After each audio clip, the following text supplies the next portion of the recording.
We'll hear argument next in Case 20-7622, Denezpi versus United States. Mr. Kimberly. Thank you, Mr. Chief Justice, and may it please the Court. The Double Jeopardy Clause implicates two distinct exercises of sovereign authority.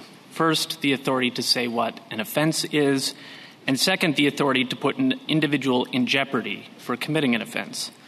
This Court has consistently assumed the importance to the dual sovereignty doctrine of both expressions of sovereign power. The analysis thus asks not only whether the two law-giving entities draw their authority from separate sovereigns, but also whether the two law-enforcing entities do so. The government disagrees. It says that the separateness of the offense-defining entities is all that matters. But that position would invite the precise abuses that the Double Jeopardy Clause was intended to prevent. And the CFR courts themselves provide the evidence. Assault, for an example, is an offense under both tribal law and the BIA's regulatory criminal code.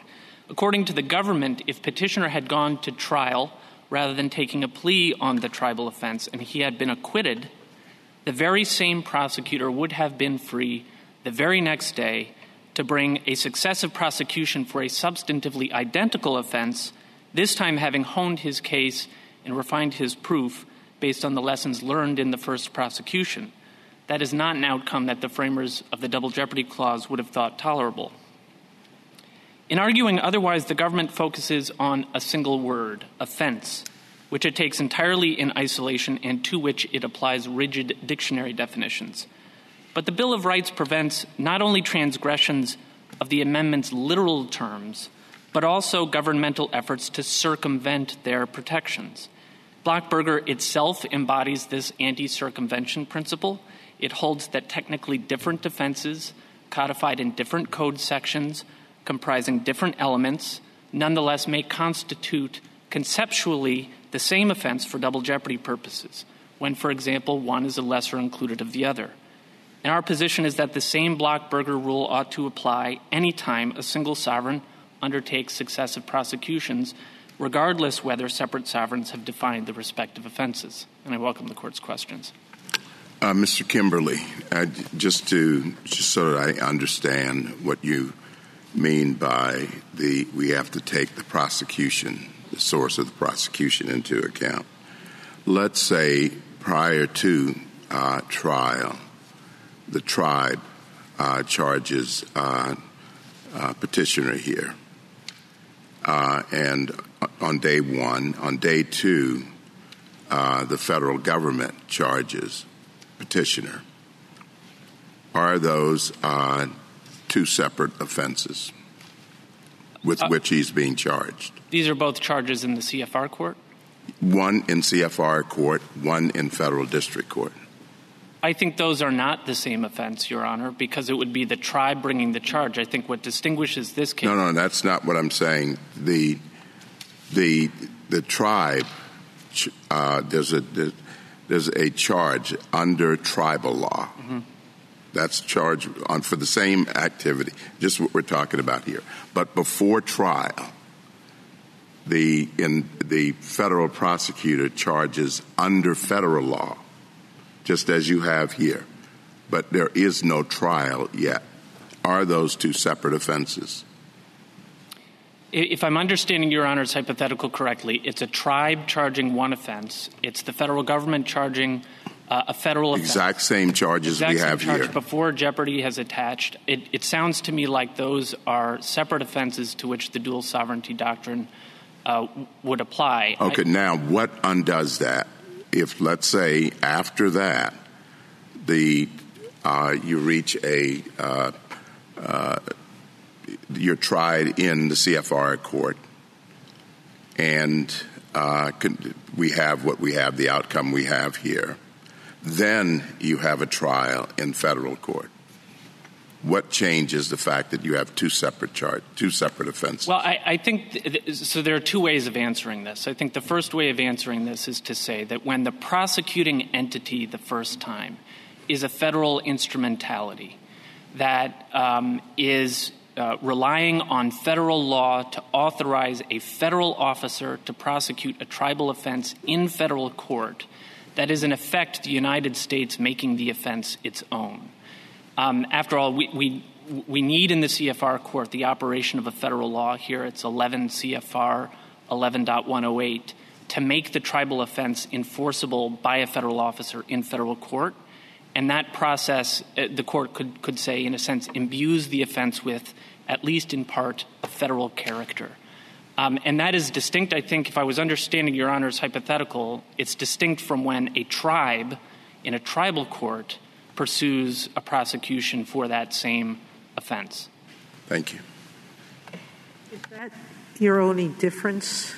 Going back to our decision in Wheeler, the court in Wheeler went through quite a number of ways in which the Navajo tribal court at issue was subject to ultimate federal control. And I want to know what you see as the difference between the federal control recognized by us in Wheeler and the federal control at issue here in CFR courts. Well, I think the question in Wheeler, Your Honor, was just whether the tribes actually constitute separate sovereigns for purposes of the dual sovereignty doctrine. And so in undertaking that analysis, the court looked, as it later described it in Sanchez Valle, as the wellsprings of the authority that the tribe has both to define and punish crimes. The court acknowledged that there is congressional control over the tribes in certain actions that they can take, but that did not extinguish the core source of the authority that tribes have for defining and prosecuting offenses. So tell me what distinguishes it here. The question here is somewhat different. It's accepting that the tribes in the United States are separate sovereigns. It's who is bringing its sovereign, which of those two is bringing its sovereign authority to bear in prosecutions brought in the CFR courts. And our position is that it must be federal because the prosecutor in this case, the prosecutor in the Ute Mountain Ute Tribe CFR court, is a federal officer answerable to federal authorities. He is not a tribal officer answerable to tribal authorities. He draws his authority in the CFR to prosecute, and the CFR court draws its authority to punish from the Code of Federal Regulations and from the United States Code authorizing the promulgation of those regulations. So would it have mattered if the tribe had contracted with the government to provide the prosecutor? The tribe had actually provided the prosecutor. I think the answer may well be yes, Your Honor. If the tribe were furnishing the prosecutor such that the prosecutor was answerable to tribal authorities, so that one could accurately say that the prosecutorial discretion being exercised, the decision what charges to bring, what penalties to seek, what leniency to grant, what plea deal to negotiate, were in fact expressions of tribal sovereignty and tribal authority, then I think the answer is we may well be in a different situation. But so it would be an easy fix if you were to win in this case. CFR courts could continue so long as the prosecutor was tribally controlled. I think that's right, and I would say that I think there are two easy fixes, Your Honor, both of which are substantially more respectful of tribal sovereignty than what happened here. First, you could have a 638 contract that allows the tribe to control and bring the prosecutions. Beyond that, you could also just have the simple administrative fix of reallocating the resources for these CFR courts to grants to the tribes to establish their own judicial system. There already are. These tribes are too small to make use of those grants. Well, I think the grants aren't big enough. They're not big enough in light of the poverty of the tribes. Well, that's right. But so the suggestion is rather than the federal government spending money on CFR courts, the federal government can spend money to allow these tribes to band together the way that they do under the CFR courts already to create tribal judicial systems of their own.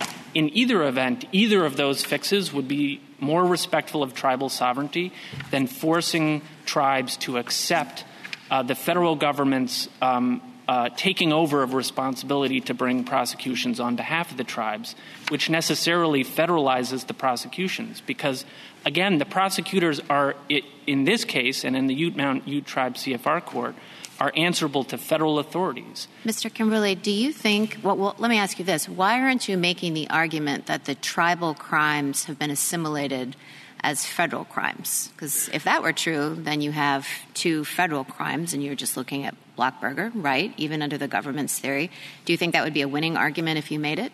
I think it would be a winning argument, Your Honor, and I think I would feel comfortable analogizing to the assimilation of state crimes under the Assimilative Crimes Act or the Major Crimes Act. I think what's a little different is here we know, for example, that petitioner was in fact charged with a violation of the Ute Mountain Ute Code. When an individual is charged under an assimilative crime under federal law, he or she is charged actually with the federal crime. So it's not assimilated. So you think it's not the same thing? Well, I'm sorry. So to be clear, our position is that when a federal officer is exercising federal authority in a federal court to prosecute a criminal offense of another sovereign, it takes an exercise of federal legal power to do that. And again, we have that at 25 CFR 11.108. And that, in effect, does imbue for double jeopardy purposes the offense with a federal. But I thought that you were making an act and enforce argument. I didn't understand you to be disputing that this crime was a tribal crime. I understood you to be seeing a distinction between the regulatory crimes and the crimes that came from the wellspring of the tribe's law. That is an important point to me, so I want to make sure I understand your position on it. And so I'm not sure I understand the question. Are you seeing a distinction between the federal regulatory crimes and the tribal crimes, or are you arguing that, say, 25 CFR 11.449 functionally assimilates the tribal crimes into federal law like the Assimilation Act does for some state crimes?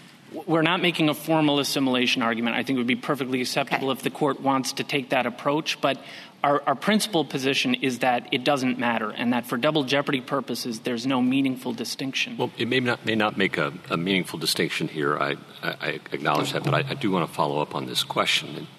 And I don't want to revisit Gamble. I was in dissent there, and so I must have been wrong. But here, am I correct that the tribal crimes are only enforceable in CFR court with the assent of the Secretary of Interior? That's exactly right, Your Honor, and that comes from it's duplicative of 25 CFR 11.449. It's also 11.108, which is the provision that requires approval of the Senate. And historically, as I understand it, that was an important feature of the law because the federal government, in its infinite wisdom, didn't want every tribal crime to be enforceable because they thought some of them were not sufficiently worthy or of federal respect. Is that right? I think that's part of it. If I may supplement that answer, Your Honor, I think it's also because the BIA itself has always understood that the CFR courts and prosecutions taking place within them are fundamentally federal and therefore must be consistent with federal law. And therefore, a review of tribal crimes to ensure consistency with federal requirements for the operation of federal instrumentalities were recognized. Can a federal criminal statute include a racial classification? It's a fair question, Your Honor. I think there is a serious constitutional equal protection question about whether or not that's the case. So if we were to hold that this provision of the tribal code was really federal law, we would have to confront that question, wouldn't we? Well, I think you've got to confront that. I should be clear. That isn't a question presented here. I think the court would have to confront that question perhaps in a future case, regardless, because there is a federal regulatory criminal code adopted by the BIA independent of tribal laws, and that, too, has the same racial classification as a precondition to its application. And if I might return to what I think of as the Barkas exception argument that I take you to be making, that the court recognized that there are some instances where even if they are nominally separate sovereigns, they function hand in glove to the point where we will find double jeopardy violations to occur even if they are nominally pursued by separate sovereigns. And the federal government makes the argument here that the Barkas exception shouldn't apply because they didn't really get two bites at the apple. here, that your client pled guilty, and that therefore there's no real worry, double jeopardy concern that we should attach to this case. Can you respond to that argument? Well, this court in Green addressed the question whether it makes any difference whether a criminal defendant is acquitted or convicted, and rejected that distinction as relevant to the double jeopardy question. There's no basis, certainly in this court's cases, or I think sort of our general understanding of the purposes of the double jeopardy clause, to say it makes any difference whether he was convicted the first time or acquitted. I would say more generally, of course, there's 25 U.S.C. 2810, which calls on federal authorities to coordinate these sorts of things. I would submit no question that the BIA prosecutor is a federal prosecutor. He's directed by Congress to coordinate with the U.S. Attorney's Office with concurrent jurisdiction. That office with concurrent jurisdiction exercising the exact same sovereign power brought under Bartkiss a charge for the same offense, and that is the heartland of the double jeopardy clause. And so I just don't see a distinction on the basis that he was convicted the first time.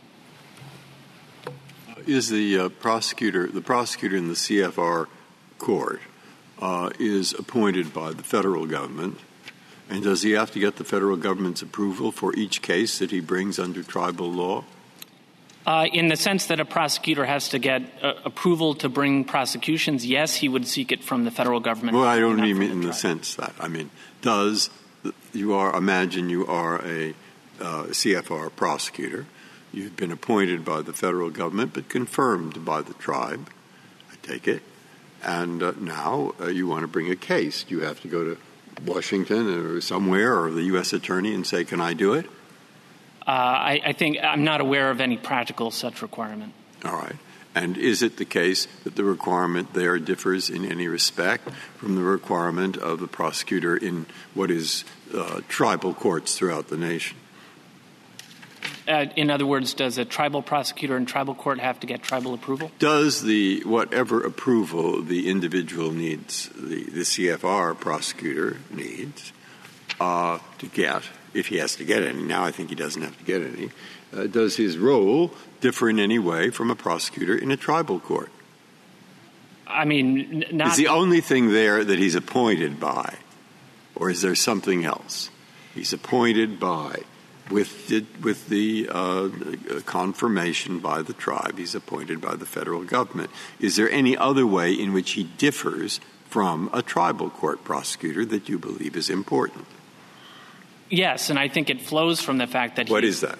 That he is appointed by federal what officials. Is and that? What it means is that that the United States public policy and public safety prerogatives and priorities are what drive that individual's prosecuting. Okay, I've got the same point. He's appointed by the federal government. Well, you have read, as I've read, the scholar's brief.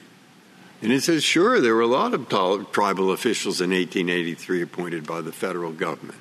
And moreover, they quote from the history and reports and so forth and so on. And you've read them, and they all say, the Bureau of Indian Affairs, this person is meant to be a tribal official in the CFR. It was then CFO, I guess. Is meant to be tribal in nature, just like the law is tribal in nature. Now, I mean, you read all those things, so what is your response to that? Because we have on the other side, on your side, he is appointed. And I take it at that time, maybe the police chief in the tribe was appointed. I don't know.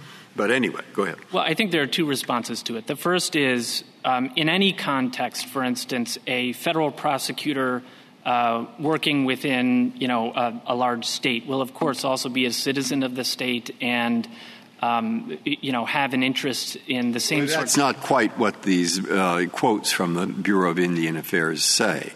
In fact, they're distinguishing. I mean, it's all in this brief. And I think it seems to be quite different from what any U.S. attorney seemed to be. But go ahead. I've interrupted you. Well, and respectfully, Your Honor, I think the more direct answer is to say that that isn't the inquiry that the court makes under the Double Jeopardy Clause. The BIA, in promulgating the regulations that are presently enforceable in the CFR courts in 1993, dealt with a lot of these same issues in comments during the notice and comment period, and it rejected all of them. This is at 58 Federal Register 54,407. And I'll read just a couple, and this is all scattered all throughout the preamble to this rule. It says, one comment recommended deletion of secretarial approval of tribal ordinances. This recommendation was not adopted because courts of Indian offenses are federal instrumentalities, and therefore the laws they enforce cannot be inconsistent with federal law. Several commenters objected to the role that the assistant secretary plays in appointing judges. These recommendations were not adopted because courts of Indian offenses are federal instrumentalities and not tribal bodies. Federal supervision is therefore mandatory. Every aspect of what the federal officers in these courts do is an exercise of federal power as recognized by the BIA itself. Well, I guess, Mr. Kimberly, I think Justice Breyer was asking you for examples of how it would matter. I mean, it seems to me you're in a strange kind of position here. You're in a sort of halfway house. On the one hand, the government has the formal argument on its side. Look, this is not the same offense because it's because the laws are different. So you want to say, well, you shouldn't adopt that formal reading.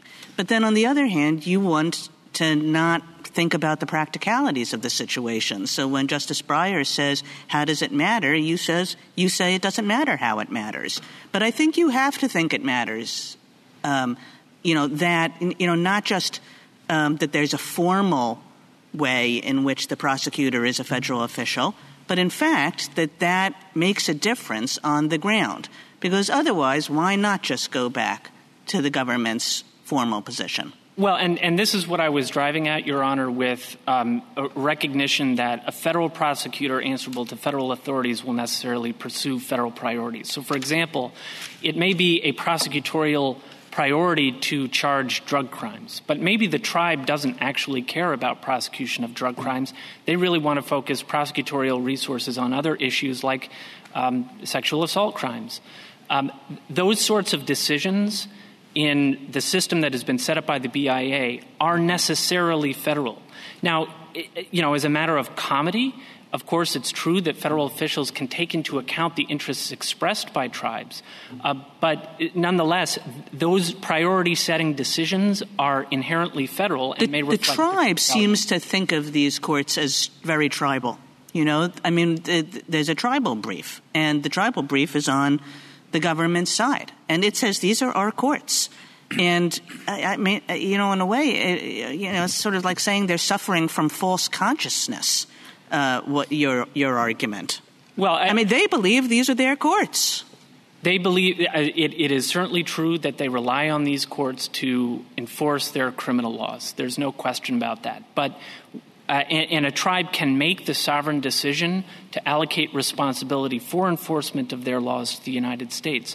But when they do that, that is, so far as the Double Jeopardy Clause is concerned, that is so far as their exercise of sovereignty goes. Why? I mean, look, if we just look to what the law is, I think the law is a tribal law. Now, if we go back to 1400, tribal laws were enforced by tribal officials. Now we jump to 1800, and they're still enforced by tribal officials. Wait. There's some tribal officials that the government wants to appoint. Now, that's why I'm puzzled, you see. I'm actually puzzled, because you could look at this individual that we're talking about and say the origin of his authority is he's a tribal official. And when the feds took over, they decided they'd appoint a few tribal officials, in which case both the law and the root of the prosecution are tribal. Or you could say, no, we have a new official. It's going to be a Fed official, and they're going to really – and there's some evidence of this, that we're really going to get the tribe to be like Kansas City or something, And so how do I do that? You see where I'm driving at? How do I do this? I do, Your Honor, and I guess I'm sympathetic to the consideration. What I would say is the easy fix here is just to allow the tribes actually to do the job of appointing prosecutors to exercise tribal authority directly and in an unambiguous way. That is not what's happening here.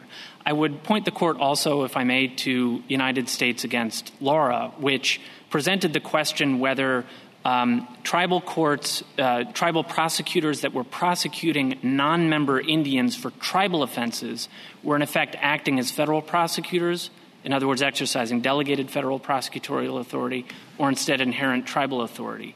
The premise of the question presented in that case was that if the tribally appointed prosecutors were even the tribally appointed prosecutors could be exercising federal power so as to preclude a later federal prosecution. Counsel, I don't understand why it's so problematic to have different federal officials with different perspectives on a particular matter, and why that necessarily means that they should be regarded, why that is pertinent on the double jeopardy question. In the federal government, the EPA and the Army Corps of Engineers often have very different ideas about environmental matters. And yes, at the end of the day, they answer to one authority, and that's controlling. But I don't know why it's so surprising that here you would say to one federal official, okay, we want you to represent the interests of the Indian tribe in their courts and their priorities. And that the idea that he's the same as a U.S. attorney with a different set of priorities, I'm not sure that follows. Well, it would be, I think, an unusual situation where a federal official were made answerable to some other government in his exercise of federal authority. We're not aware of any other circumstances. Well, answerable to, I suppose. But it's a rare situation, I would think, when the U.S. attorney comes in and he's got a set of priorities and they can prosecute those priorities in their office. But to then say to the official officer, the officer who is handling matters for the tribe, is that you've got to follow these same priorities, and just because the tribe has them. In other words, it seems to me you can sort of separate out the particular areas there, and the tribal officer or the officer assigned to the tribal cases, might have different priorities to be applied on the reservation. And I don't know that would necessarily cause such great consternation in the U.S. Attorney's Office. As a matter of practicalities, Your Honor, I think I agree. As a matter, the BIA prosecutor, you might say, serves sort of a different role than the prosecutor in the U.S. Attorney's Office. And the BIA prosecutor may take more heed of Indian federal comedy in the decisions that he or she makes. Well, that's much more concisely presented than I did, but that's my point, yes. But, Your Honor, that's exactly why Congress has 25 U.S.C. 2810. It requires these prosecuting entities to coordinate, not necessarily to stand for the proposition that they must all be rowing in the same direction on the public safety priorities that are driving their prosecutorial decisions, but it's to ensure coordination so that, for example, a CFR court prosecution doesn't preclude by operation of the double jeopardy clause a subsequent prosecution. There were charges here that could have been brought that would have resulted in the same sentence that did not violate the Blockberger rule with respect to the later Major Crimes Act prosecution. And if that sort of coordination had taken place, we wouldn't be here today. Thank you. Justice Thomas, anything further? It seems that your argument with respect to the CFR court, that it is basically a federal entity. Wouldn't we, if we accept that argument, wouldn't we have to then ask what authority what appears to be an Article I court has over criminal laws or the enforcement of criminal laws? I think that is a subsequent question, just like Justice Alito's question about the racial or nationalistic categorization of the sorts of defendants who can be brought before these courts would be an issue that the court has to deal with. But if we conclude from that, well, there can't be a conviction under an Article I court here, then it seems as though there would not be a double jeopardy problem. Well, undeniably, there was a conviction in this case, and courts martial are also Article I courts. I know, but those are traditional. I mean, those are military, and I think we've made exceptions for that as well as territorial. That may be so. Nevertheless, it is precedent for an Article I court entering a criminal judgment. Whether the sort of broader structural constitutional questions about these courts, I think, are ultimately distinct questions from the more limited question that's presented here, which I think turns simply on the idea that the federal government is responsible for the first prosecution and the second prosecution. Yeah, but I think you're requiring us to accept an assumption that this court is almost the equivalent either of a tribal court or another federal court. I mean, we have to assume that it has the authority to convict this particular the petitioner here. That's true, Your Honor. Justice Breyer, anything further? Justice Alito? Justice Sotomayor?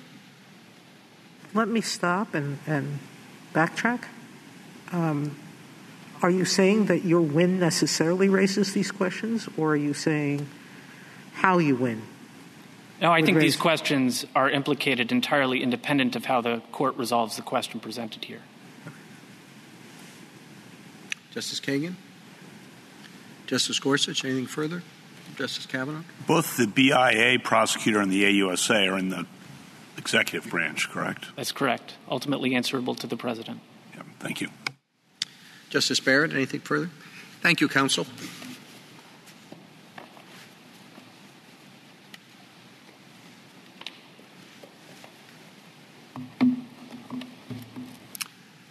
Ms. Ross? Mr. Chief Justice, and may it please the Court, Petitioner's violent sexual assault violated the laws of both the Ute Mountain Ute Tribe and the federal government. Petitioner thus committed two offenses, and the Double Jeopardy Clause poses no bar to two prosecutions. For nearly 2 centuries, this Court has recognized that the clause only prohibits two prosecutions for the same offense, and that violating the law of one sovereign is not the same offense as violating the law of another. The Court also has held that the tribes and the federal government are separate sovereigns for these purposes because they derive their power to prescribe conduct from different sources of authority.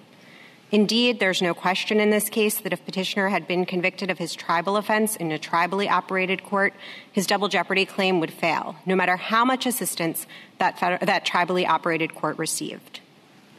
Petitioner argues for a different result here only because the Ute Mountain Ute Tribe made the sovereign choice for its tribal code to be enforced in a court of Indian offenses.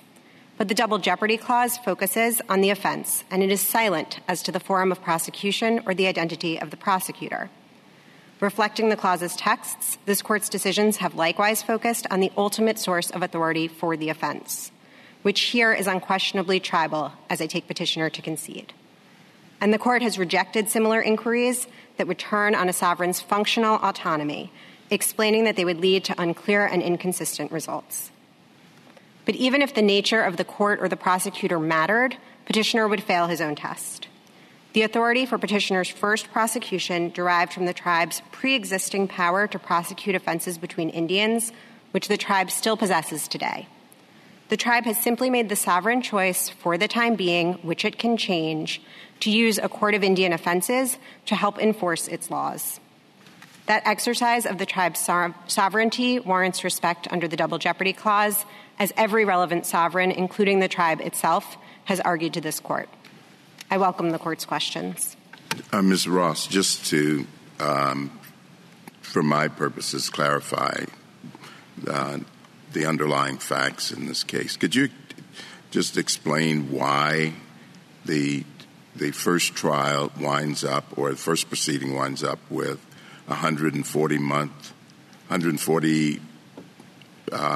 days? Was it 140 days or 140 months? It was 140 days, Justice Thomas. For sexual assault, and then the ultimate federal case winds up with, was it 360?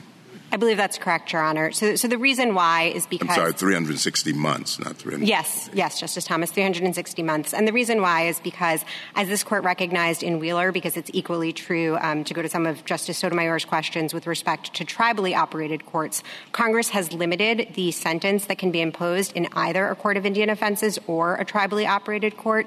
It has, in fact, defined Indian courts for purposes of the Indian Civil Rights Act to include courts of Indian offenses. So in either forum, the cap applies. That's generally 1 year, and I believe it's a $5,000 fine. It can be a little bit higher in some circumstances, but those I guess apply. My question is more, why spend time on that when there's a more serious underlying offense?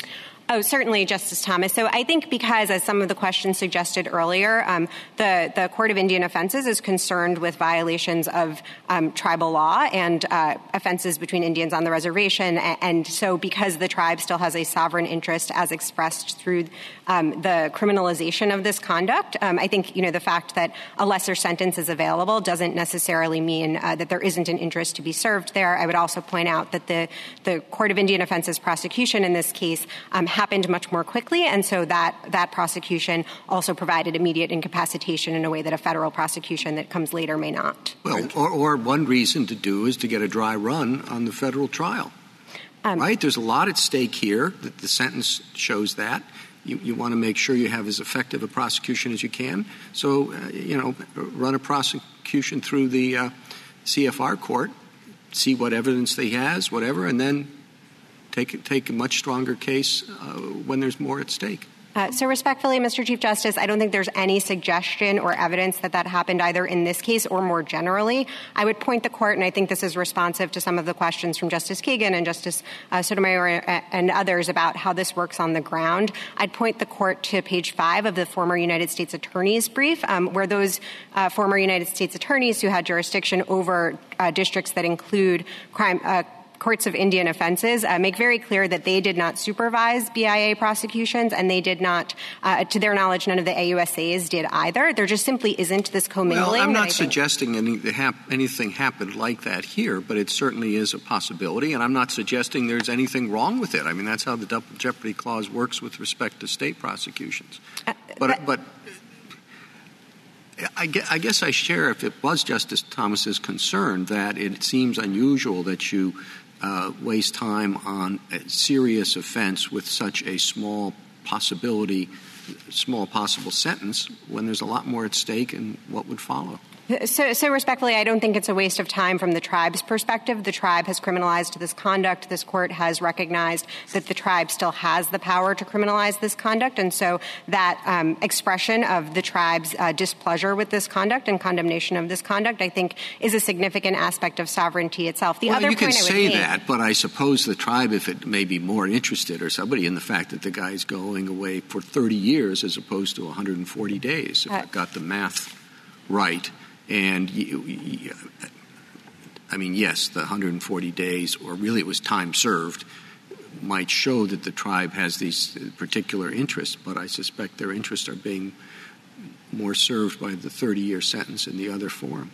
So again, because the same limitations on sentences apply in tribally operated courts, precisely the same thing happened in Wheeler when the limits were, in fact, even lower on tribal prosecutions. There was an initial tribal prosecution with a limited sentence because of that limitation, and then a subsequent federal prosecution with a greater sentence. I think that's sort of the common fact pattern, and indeed is a reason why having the federal prosecution not be barred by the prosecution for a tribal offense is a good thing, not a bad thing. Well, Ms. Ross, these CFR courts have long been sit uneasily with our separation of powers, as Justice Thomas pointed out, and the BIA has acknowledged for a century.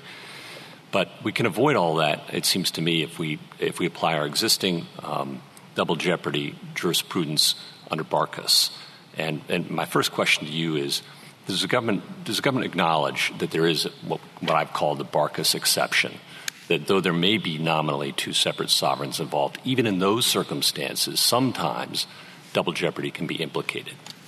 So, Your Honor, I think Barkas left open what Justice Ginsburg described as, I think, the possibility or the possibility of that exception. I don't think that's borne out in the last 60 years of precedent since Barkas. Okay, but the government acknowledges that possibility exists. No, Justice Gorsuch. So I would say that possibility has essentially just not borne fruit, and it should not be taken. Well, it's actually been applied in the lower court. courts, right? I mean, lower courts have applied that exception. So the lower courts have considered the exception. To our knowledge, there's no court of appeals decision actually finding it satisfied, and I think that, combined with the fact that the court itself has not cited Barkas for this proposition, and that it sits uneasily with the remaining. Are you asking us to overturn that language in Barkas or reject it? So I don't think it would require an overturning. I think it wasn't a holding at the time. And in fact, Justice Brennan in dissent noted that if the facts there didn't qualify, nothing would. Okay. And so let's assume it exists then, or at least it's a possibility. You're not asking us to reject it. And that's how I'll take your answer. Why wouldn't this circumstance qualify? If it doesn't, maybe nothing would, I guess, is my question to you. You have a law that has to be approved by a federal executive officer, a federal prosecutor, before a federal forum. And as I believe you pointed out, this initial prosecution, if it isn't strictly speaking a dry run or a hand-in-glove sort of thing, provides for immediate incapacitation in a way that might not be possible in federal court. If this doesn't qualify, would anything? So respectfully, Justice Gorsuch, I actually think that the Barkas quote-unquote exception does not exist as a matter of sort of binding law. Okay, but if we disagree with you about that and we take our language of Barkas seriously. Certainly. So I don't think this would qualify, and it's for many of the reasons that I was providing to the Chief Justice. There's no coordination on the ground. There's no suggestion that there has been any attempt to circumvent anything here. Really, the tribal prosecutor or the BIA prosecutor is enforcing the tribe's interest in having its own law enforced, and the federal prosecutor is looking at whether federal interests have still been vindicated under federal law. Can you imagine? I'm sorry. No, please. One last question. Can you imagine a circumstance in which the Barkas exception would apply? No, Your Honor. I think the better way to handle that would be to use what this court has developed since Barkas, namely the Ash versus Swenson doctrine, when you have a prior acquittal giving that collateral estoppel effect. And I think the reason why is because Ash is already a very fact-intensive doctrine. So two convictions can never implicate Barkas. I think that's right, Your Honor. I think that's consistent with this court's decision in Dixon, where Justice Scalia explained that so long as you have two separate offenses, as we think you clearly do here under the text of the double jeopardy clause, you would be able to bring two separate prosecutions. The government. Yes. I count at least 5 or 6 Supreme Court cases that emphasize not only the power to enact criminal law, but also the power to enforce it, to prosecute it. So we have a long history of over 100 years of recognizing that it's not just the source of the power, the law, but the power to prosecute it, which is what your plaintiff is saying. And I read Barkas as basically acknowledging that the Barkas exception was born on the presumption that the double jeopardy clause doesn't want one prosecutor to decide the sequence of prosecution to give itself an advantage in the way that Justice Roberts pointed out. Here we have one federal prosecutor deciding whether or not to give itself the potential of a pre-run of a case by choosing a lesser crime to preview the criminal prosecution, and then sequentially that same prosecutor, a federal prosecutor, to decide to prosecute a federal crime. And so that's where I'm having my problem, which is you want a reading of the double jeopardy clause that takes away a century of decisions that say it's not just the source of law, it's the source of who's prosecuting it. So, Justice Sotomayor, I think there's a lot in that question, and I'd like to sort of try to get to all of the points. The first is that, I certainly acknowledge that this court has talked about the power to prosecute at times. I think that was in cases where, as is often true, the power to prosecute and the power to prescribe ran together and traveled together. And so I don't read those decisions to necessarily adopt a second test in the way that petitioner suggests. I think that's particularly clear. If no, it's one test. You have to have both, as he says, a source of law and a source of prosecution that are different. So you have the same, then you're going to have a double jeopardy problem. I think the problem with that understanding, Justice Sotomayor, though I do want to get to why I think we would win even under that understanding, but I think the problem with that understanding is that petitioner has not even tried to find a hook for the prosecutorial power prong in the text of the double jeopardy clause.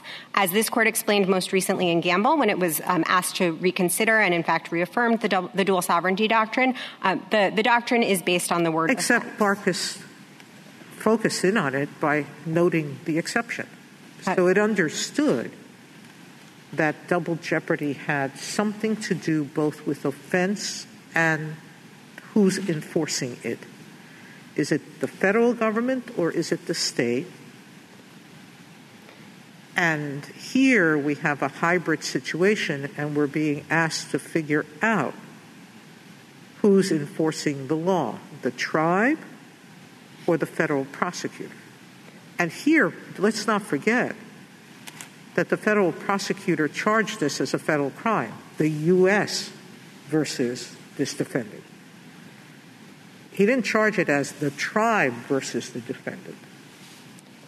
So, Justice Sotomayor, I'd like to take one more run at sort of the first half of the question and then pivot to the second half. I think on the first half, there's just nothing in the text of the clause that speaks to the power to prosecute. It's phrased in the passive voice.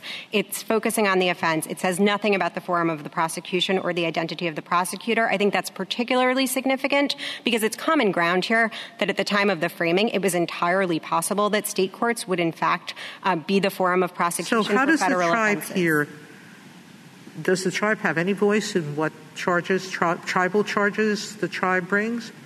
Absolutely, Justice Sotomayor, and that gets to the second half of the question. I want to emphasize the many ways in which the tribe does have control here, and I think this brings up the administrability problems that were discussed earlier, because I take it on petitioner's view, any time one of those levers was switched in a different direction, you would need a new analysis. So to talk about how this actually works in practice. The tribe has the decision in the first instance whether to have a court of Indian offenses or whether to use its own tribally operated court. Does the tribe decide, have any input into the charges the federal prosecution brings? Yes, Justice Sotomayor. Does it say, yes, you can charge this individual with this crime? So I do not there's nothing in the regulations on this. My sense is that is not done on a charge-by-charge basis. It is done at a broader level of generality. So the tribe can choose to have its ordinance enforced in the first place. It can obviously change the way its ordinance is written if it thinks it's being applied improperly. And it can convey just the sorts of prosecutorial priorities that I think my friend stated it could not. So the tribe can say, yes, we want DUI prioritized. What do I look to see that? I'm sorry? What do I look at to see that? So that last point, I think, is just simply an absence of any evidence in the regulations to the contrary. I mean, I have been informed that is how this works. I think it's also clear from the tribe's own brief. Ms. Ross, what would happen if the facts were different? I mean, I think you have a good case that and the tribe backs you up on this, that the tribe seems to think that this is a quite tribal enterprise at its heart. But I see nothing to prevent it from turning into something entirely different. I mean, suppose you had a case in which the prosecutors for this court were all detailed from the regular U.S. Attorney's Office for a period of a year, had established relationships with the U.S. Attorney's Office. There was, a practice of every week the prosecutor would come in and talk to the U.S. Attorney about what was going on in the trial court. There was a list of tribal laws that the U.S. Attorney was comfortable about enforcing and a list that the U.S. Attorney was not comfortable about enforcing, that the tribe really had no say in this whatsoever, that it was top to bottom a U.S. Attorney-run decision-making as to which tribal laws would be applied in what ways. I mean, would you still be here saying the same thing? So Justice Kagan, I take the hypothetical to suggest that the regulations would have changed tremendously because none of that would be possible under the current regulations. So, I just want to be clear that under the current regulations, the tribe can pull out of the system, the tribe can appoint the prosecutor, it can pull its own ordinances out, et cetera. It has a lot of control.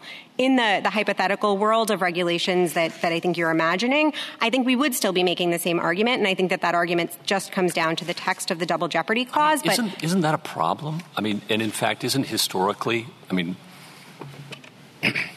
historically these courts have not always been so friendly to tribes. They were not created to be friendly to tribes. And the hypothetical Justice Kagan posited was in fact true for much of our history. So why should our double jeopardy analysis turn on the graces of the government's regulations today? And on what basis do you really want to make the argument that double jeopardy wouldn't attach, say, 100 years ago, the way these courts were operated? So, Justice Gorsuch, I think the reason why we would make that argument is because so long as the tribe still had the authority to say, yes, we're adopting a criminal code, and that code is being enforced. But that code only pertains to the extent that an assistant secretary of the Department of Interior says it pertains, right? So, Justice Gorsuch, that was equally true in Wheeler. The tribe there had to have its tribal code approved before it could have a Court of Indian Affairs. A tribal court. I'm sorry? That it's true that it's up to the Secretary of the Interior or the Assistant Secretary of the Interior. So it is true that there has to be Assistant Secretary approval. I believe it's under 11.449. But again, that was equally true in Wheeler. And this court said, and I think it re-emphasized. Let's just take Justice Kagan's hypothetical, which wasn't so hypothetical. And the Assistant Secretary says, I find many of these tribal laws to be savage, and we will not enforce them. And instead, we're going to enforce only our written code, written by bureaucrats at the Department of Interior, enforced by an executive officer who may report fully to the U.S. Attorney's Office, and another executive employee who happens to be the, quote, judge in the case. No double jeopardy then? There would be double jeopardy then, Justice Gorsuch, because the key difference there is that the federal government has defined the offense using its own sovereign authority. The difference, and what I took to be Justice Kagan's hypothetical, was that you still have a choice of the tribe to use a tribal court, a Court of Indian Offenses. So then, if that's true, your concerns about administrability rear their ugly head again, don't they? Because now double jeopardy turns on whether the offense being charged comes from the Assistant Secretary's choice of a tribal law or his own criminal code. I don't think that raises an administrability problem, Your Honor, any more than the fact that, state law versus federal law raises an administrability problem. That's always true. So it does, though. You'd say that in those cases where we have federal law, the Assistant Secretary's personal code that he's written, that's a double jeopardy problem, right? Yes, Justice Gorsuch, and that flows from the text. And if that's true, then why isn't his selection of which tribal offenses shall be enforceable and which shall not be subject to the same rule? Because each of those offenses is still an exercise of the tribe's own authority. I want to be clear, I don't think this is actually happening on the ground, that the Assistant Secretary is saying, well, I don't like this ordinance, so I'm not going to allow its enforcement. But I think either way, it's still the tribe's own sovereign authority. But just so I'm clear, the Assistant Secretary can curate the tribal code and there'd be no double jeopardy problem according to the government. I think that's correct, Your Honor. Of course, the tribe could still have the authority to pull out of the Court of Indian Offenses altogether, to pull its offenses out. And so, again, this just goes, and I think does go to the administrability problem on petitioner's rule, that in each of these ways, the tribe has authority here to sort of calibrate how much or how little of a role it wants to have. I think one important point here is that this tribe actually used to have its own tribally operated court. It chose to opt into the Court of Indian Offenses. It could equally choose tomorrow to opt out of the Court of Indian Offenses. And that's because this is a prosecutorial power, to those who think that is significant here, that resides with the tribe, just as it has, as Sanchez-Valle notes in footnote, I believe it's 5, from sort of primeval times. You were going to list some others. When Justice Sotomayor was talking to you. Other respects in which the tribe can control either the presence of the prosecutor and the judge who appoints the judge. The judge is federally appointed. Federal. Okay. So the prosecutor, they can opt in or out, And you said at one point, I thought that they can decide who the prosecutor will be, and I thought you said they could decide whether this prosecution will go forward. Are either of those things true? So the first one is true, Justice Breyer. Yeah. 11.204, I believe it is, provides for the... And that's in your brief? Yes, provides for... Anything else? Okay, got that. So I want to clarify. I am not aware of it being true on the ground that the prosecutor would, or that the tribe would say, we don't want you to prosecute Mr. X, or we do want you to prosecute Okay, Mr. not that. Y. Is there anything else you want to bring up they can do? Yes. So there are sort of the broad prosecutorial priorities that I mentioned earlier from the regulations. How? They can also... How do they set the priorities? So I think there's two ways. There's one, there's just sort of conversations. But two, of course, because the tribe maintains the ability both to rewrite the law and to pull the prosecutor function if it wants to contract for that instead entirely, it does exercise a fair amount of control over the prosecutor, him or herself. The others that I would note, they can contract for the clerks. Here they contract for the public defender service and a bunch of other administrative capabilities. They also decide whether, as I was mentioning earlier, tribal law is enforced in this forum at all. And, of course, they always have the option to choose to have a tribally operated court. Who are these prosecutors? I'm not sure if I'm understanding the question correctly. I mean, how do they get picked? You could imagine a couple of different systems. One is very tribe-centric. The tribe gives a list to the BIA, and the BIA says, those look like good people.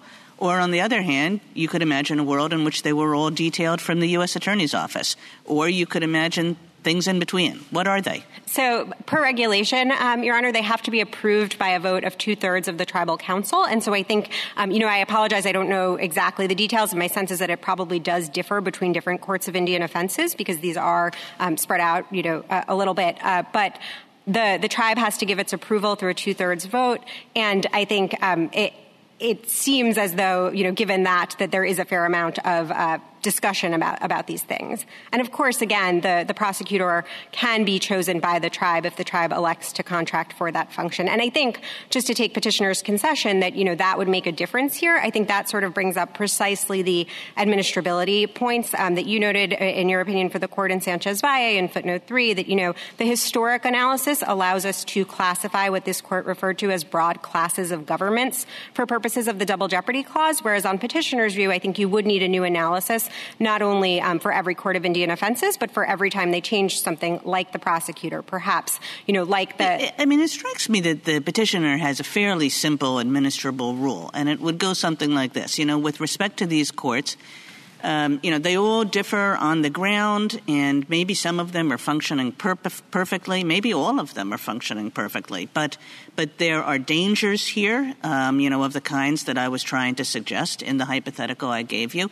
And in order to forestall those dangers, we just have one simple rule, which is that the tribe has to pick the prosecutor. That's a perfectly administrable rule. Why not?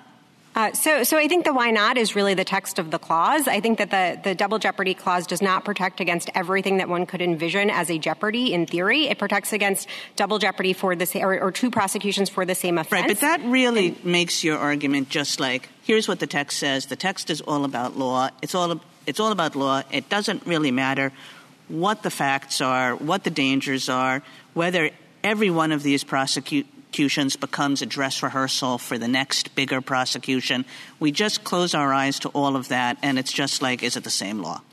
So I do think that is a perfectly appropriate way to resolve the case. To take the much more practical concern about the prosecutor, I think if you had a rule in which the tribe, as long as it selected the prosecutor, it was fine to have these two separate offenses prosecuted separately. I think there are good reasons why tribes choose not to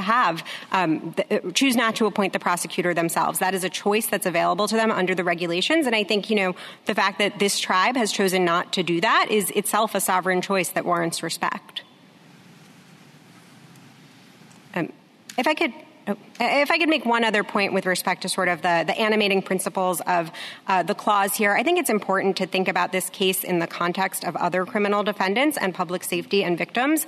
If petitioner is a member of the Navajo Nation, as was his victim, if petitioner had stayed on the Navajo Nation reservation and committed this sexual assault, there's no question that he would be subject to one prosecution for a tribal offense and one prosecution for a federal offense. That's essentially the facts of Wheeler with a slightly different crime. And so I think what petitioner is asking for here is really a different rule based on the happenstance that he went to the reservation of a tribe that uses a different form of tribal court. And I don't think that there's anything. Suppose someone, you mentioned that the defendant is, the petitioner is a member of the Navajo Nation. Suppose someone who is of Indian ancestry has not associated at all with a tribe and says, I don't identify as an Indian. Can that person be tried before a CFR court? I apologize, Justice Alito. I'm not sure the answer to that question. I think it goes to how the code defines an Indian, and I haven't sort of run that because it hasn't been presented in this case.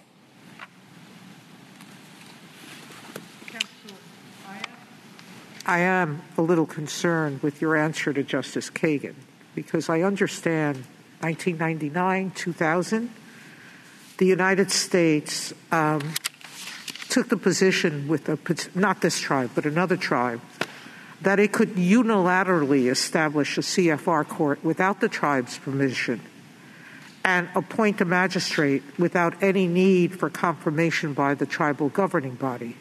I've been looking for it in my notes and just forgotten, but assume that that example does exist. Your answer leads me to believe that Justice Kagan's simple rule is much more administrable than us writing an opinion today that says, because, and I'm not even sure we have enough facts to say this, all of these things exist. The tribe has enough control over these CFR decisions or being a part of this process that having a prosecutor in this case is okay. That seems to be the opinion we'd have to write. If you're maintaining that the U.S. can do what it did at the turn of this a few years ago. So, Justice Sotomayor, that example in the brief is the Kiowa Pueblo, and what happened there actually doesn't implicate the issues in this case at all, because that court, when it was constituted by the Secretary of the Interior, because the tribe was unable to provide the basic due process rights required by the Indian Civil Rights Act, that court could not apply the tribe's own law. So the Secretary did waive the requirement for the institution of a court of Indian offenses and the selection of the magistrate, but not with respect to the ability to prosecute the tribe's own offenses. So you just simply wouldn't get that situation from this case. Thank you, counsel. Justice Breyer, anything further? Justice Alito? Justice Gorsuch? So I just want to make sure I understand your position, that the Assistant Secretary could create his own court, appoint his own prosecutor, tell him to report to the Department of Justice, appoint the judge, and then curate the tribal code and choose which tribal offenses can be prosecuted, and there would be no double jeopardy problem. Right? I think that is right, Justice Gorsuch, with a very serious and substantial caveat that it would depend on whether the tribe retained the authority to not have a tribal code that is enforceable in the Court of Indian Offenses. And then I take it the government does agree, though, that under the Assimilative Crimes Act, when it assimilates a state law, that becomes federal law and double jeopardy attaches, right? That's correct, Your Honor, for precisely the reasons that petitioner provided. That does become an offense under federal law. And then finally, there was a Judge Calabresi opinion, United States versus all assets, in which he did find the Barkas exception potentially applied and remanded because the state would receive certain assets in forfeiture. Do you think that case is wrongly decided? Your Honor, I think it sort of holds out the prospect of there being a Barkas exception. I'm not sure that... No, he found the Barkas exception and remanded to see whether it applied on the facts of that case. And I'm just asking, do you think it's correctly decided? So to the extent that it would mean that there would be a Barkas exception which would bar the second prosecution, then yes, I think it's incorrectly decided. Thank you. Justice Kavanaugh? Thank you, counsel. Thank you. Mr. Kimberly, rebuttal.